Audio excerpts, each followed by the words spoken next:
Saber que esto no es algo que empiece y que termina con estos chicos detenidos. Nosotros sospechamos que es una banda delictiva mucho más grande, que hay adultos que están manejando esto y mandan a estos niños, porque es lo que son, con pistolas a matar. Evidentemente esto está poniéndose cada vez peor y me parece que hay que atacarlo, pero integralmente, no solamente atacar la baja de edad de imputabilidad o encarar la baja de edad de imputabilidad, sino también el tratamiento con la ley penal juvenil y el tratamiento penitenciario de los jóvenes. Estamos delineando las pautas finales. Yo creo que va a quedar anclado en los 13 años la inimputabilidad, sobre todo teniendo en consideración que en los últimos 2 meses que estábamos trabajando en la materia, estábamos inclinados por los 14, sucedieron muchos hechos de chicos de 13 años. En horas de la tarde se pudo establecer la autoría de 3 personas masculinas menores de edad. Creo que hay que animarse a dar una discusión totalmente distinta frente a un código que está hecho para la minoridad, pero para una minoridad de hace más de 20 años. Mami dice, yo no te dije nada, dice, pero yo estuve ahí, dice. Ahora lo que yo pido es que no me lo larguen de acá 2 meses, porque mi hijo va a seguir igual en las drogas, en las calles, con las armas. Y yo quiero que mi hijo se cure.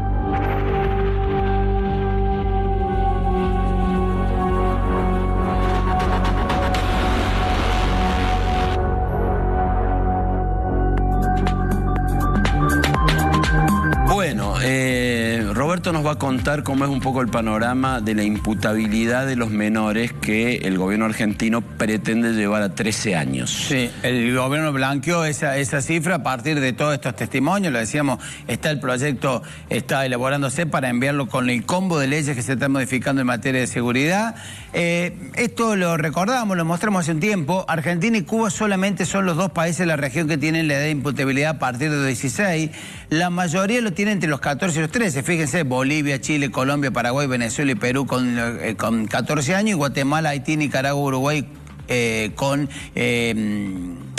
Nicaragua, perdón, Uruguay le tienen 12 con 13, que es lo más extendido en la región, y es lo que planteó Cunio y Libarona, que para ahí ellos entendían que iban a pasar, con algunos extremos como el de Trinidad y Tobago, que lo tiene en 7 años, pero fíjense, a las claras se ve un panorama que nos muestra descontextualizados de la región de estos tiempos que corren, y por eso este debate, que había tenido mucha resistencia en otras gestiones, ahora comienza a cosechar voces. La escuchamos, la del propio gobernador, que obviamente también urgido por cuestiones que tienen que ver con lo electoral en Río Cuarto, donde se produce el crimen del remisero, pero voces que hasta hace poco estaban en contra de bajar, hoy admiten que hay que dar el debate y bajar la edad de imputabilidad de los menores, ¿no? Bueno, casualmente vamos a hablar con un especialista en el tema, es chileno, con lo cual ellos... 14 años dijiste Chile, ¿no es cierto? 14. Con lo cual vamos a ver la experiencia de ellos, y como es profesor de Derecho Penal Juvenil en la Facultad de Derecho de la Universidad de Chile, nos puede abrir también el panorama, ¿no? ¿Cómo le va, Gonzalo? Hola, ¿qué tal? Mucho gusto. Bueno, en principio, la condición de bajar la edad de imputabilidad no es una condición necesaria, ¿se puede prescindir o no de ella? A ver, yo quisiera precisar que en el caso chileno existe primero un régimen especial de responsabilidad penal juvenil, que tiene como límite mínimo los 14 años y como máximo los 18, que es una diferencia importante, porque no se trata de bajar la edad de adultos a 14, 13, 15, en fin, ¿no? Sino que de tener un sistema especial de justicia juvenil. Eso es lo que tenemos acá en Chile. Es importante eso, porque entonces no es baja de edad de imputabilidad, sino otro tipo de imputabilidad. No lo tratan a un chico de 15 años como a un mayor. En ningún caso se le asigna responsabilidad penal, pero la responsabilidad penal propia de los adolescentes. Los adolescentes no son todavía personas adultas, y eso significa que responden, que tienen sanciones, pero que son sanciones que buscan su reinserción social, y por lo tanto no basta con discutir la edad o una ley, sino que hay que crear todo un sistema e invertir recursos públicos para que esto funcione, ¿no? Ahora, para que lo llevemos al plano práctico y terminemos de entender bien, un delito, vamos a poner un asesinato, un homicidio. cometido por un chico de 15 años en relación a un mayor de 30, ¿cuál es la diferencia en la pena? ¿Cuál podría ser? Sí, el chico de 15 años podría llegar a ser condenado a 5 años de privación de libertad, pero no obligatoriamente. Y un adulto en un delito similar podría estar hasta 20 años privado de libertad. Está bien, es mucha la diferencia, claro está. Sí, así es. Y hay mucha gente que reclama que eso cambie, que se trate a los menores como a un mayor, y en tal caso, ¿cuál es su propia posición? Sí, es un sector minoritario. Nosotros tenemos esta ley desde el año 2007. Recientemente la reformamos, pero la reformamos precisamente para mejorar la reinserción social con los infractores. Hay sectores minoritarios que a veces elevan esta bandera, sobre todo cuando ocurre, como entiendo ha ocurrido lamentablemente en Córdoba en días recientes, hechos graves cometidos por niños de muy poca edad, ¿no? Pero es algo que hasta ahora los sectores políticos de distintos signos han optado más bien por una política racional, clara, que sanciona, pero que busca la reinserción social. En mi opinión... Sí. No, que acá ha habido muchos casos... Perdón, pero estamos... El delay nos... termine, por favor. ¿En su opinión? No, y mi opinión es que es correcto tener sistemas especiales y en ningún caso tratarlos como adultos porque no son adultos. Usted sabe que esa discusión, que es muy preliminar en la Argentina, nunca se termina de dar, pero uno escucha a mucha gente decir, ¿pero cómo? Si cometen un delito de adulto, ¿por qué no pueden ser juzgados como adultos? Es decir, si una persona de 15 años, vamos a poner, tiene la capacidad de saber que es un arma y con un arma puede matar a otra persona, ¿por qué no se lo va a tomar igual? Pero me interesa mucho su opinión, que usted es experto en el tema. Sí, esa es un eslogan que viene, si no recuerdo mal, de los años 80 en Estados Unidos, donde son los campeones de los eslogans, ¿no? Y se siguen matando hasta el día de hoy sin mucha efectividad en sus medidas, ¿no? Entonces hay que tener cuidado. Son discursos que no han solucionado el problema ni lo han reducido.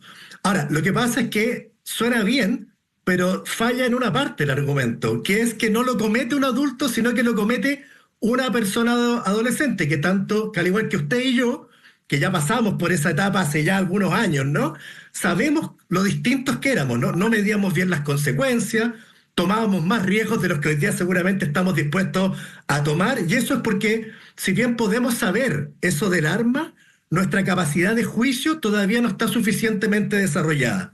Y la ciencia hoy día, las ciencias que estudian el cerebro, han podido demostrar cómo una parte de nuestro cerebro, que es la que controla los impulsos, que es la que nos permite poner la pelota contra el piso, a tierra, y tomar decisiones frías, termina de madurar mucho más allá de los 18 años incluso. Ahora, así Gonzalo, sí. Ahora bien, con eso que usted dice, ¿cómo le ha ido a Chile con este régimen penal juvenil? ¿Ha mejorado la situación para esos menores que han delinquido? ¿Qué dice la sociedad respecto a ese tema? ¿O a lo mejor tuvo un efecto neutro? ¿Siguieron cometiendo delitos estos chicos? Le agradezco la pregunta. Primero, solo para ser se siguen cometiendo delitos por adolescentes y eso es algo que uno puede disminuir, controlar, pero no evitar 100%, ¿no? Eso es un dato de la realidad. Dicho eso, en los últimos 10 años, las cifras de adolescentes que ingresan a la justicia penal han disminuido a casi la mitad. Y si bien en los últimos años ha habido un cierto repunte, sobre todo después de la pandemia, que tenemos algunos problemas hoy en día, son cifras que están todavía muy lejos del año 2011, por ejemplo, donde empezó a bajar sostenidamente los ingresos de adolescentes. Y eso se puede explicar o por la ley o por la prevención social, que es una cosa que muchas veces se olvida, o porque también han existido mecanismos para la reinserción social que pueden estar dando resultados. Pero los datos fríos, duros, son que ha disminuido la cantidad de adolescentes que cometen delitos, ¿no? Y que ingresan a la justicia. Claro, yo le hice la pregunta porque acá en Córdoba particularmente los chicos menores de edad que delinquen, que asesinan, van a un complejo, Y la verdad que ahí hacen bastante poco, o por lo menos en las políticas no les da resultados. Los liberan, porque tienen condenas leves o penas leves, y vuelven a reincidir en el delito, en el asesinato, en el crimen. Sí, bueno, esos son casos graves, ¿no? Que acá en Chile serían sancionados probablemente con las sanciones penales más graves que nosotros tenemos, ¿no? En eso no hay que confundirse.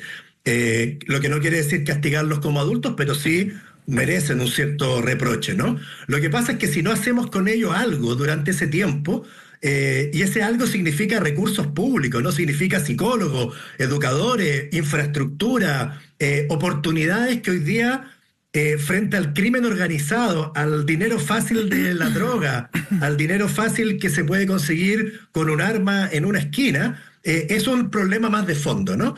Entonces, yo creo que el problema, mirando desde Chile con mucho respeto y humildad, es que tienen que dar ese debate, pero tienen que darlo mirando la mejor evidencia comparada y no pensando en la elección del día de mañana o de subirlo en las encuestas. Sé que es muy difícil, ¿no? Pero esto se tiene que hacer como políticas de Estado. Y si una parte se la impone a la otra o la otra no quiere debatir con la del lado, yo creo que van a quedar entrampados sin soluciones por mucho tiempo. Bueno, Gonzalo, me permito, antes de despedirlo, ¿lo podemos llamar muchas veces? Porque... No solo usted, le cuento a la gente que nos está viendo, es una eminencia en materia de derecho penal juvenil. Lo dice tan claramente a lo que sabe un montón, y lo dice tan claramente, tan conciso sobre todo, que los periodistas muchas veces nos quejamos, que nos pareció excelente. Además hemos aprendido mucho, ¿eh? De todas maneras, encantado y lamento los hechos que están viviendo, y ojalá puedan dar un debate racional y con altura de mira sobre este tema. Bueno, le agradezco.